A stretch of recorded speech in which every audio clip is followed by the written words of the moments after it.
महाराष्ट्र के नायब वजीर आला एकनाथ शिंदे ने महाराष्ट्र में आने वाले किसी भी इंतखाबात में महायुति की जीत पर भरोसा जाहिर किया और कहा कि अवाम ने तमाम अवामी फलाह व बहबूद के लिए पार्टी को ज़बरदस्त जीत दिलाई है। शिंदे ने मीडिया से बात करते हुए कहा कि पिछले 3 सालों में महायुति हुकूमत ने जो काम किए हैं, तरक्की की जो बुनियाद रखी है, जो अवामी फलाह व बहबूद के काम किए गए हैं, उसके लिए अवाम ने हमें ज़बरदस्त जीत दिलाई है।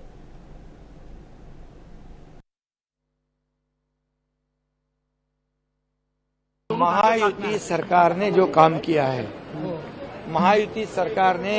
जब मैं सीएम था, अब देवेंद्र जी सीएम है, महायुति सरकार ने पिछले 3 सालों में जो काम किया है, जो डेवलपमेंट की नींव रखी है, जो लोकाभिमुख कल्याणकारी योजनाएं की है, इससे महाराष्ट्र की जनता ने विधानसभा में हमारे जो विकास के काम हो, कल्याणकारी योजना हो, इसके लिए पूरी तरह महायुति को लैंडस्लाइड मैंडेट दिया है।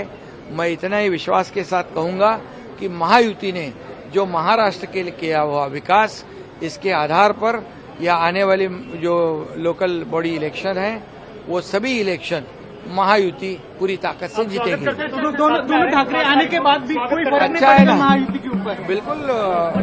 किसको किसके साथ अलायंस करना है, किसको किसके साथ जाना है, गठबंधन करना है, उनका अधिकार है।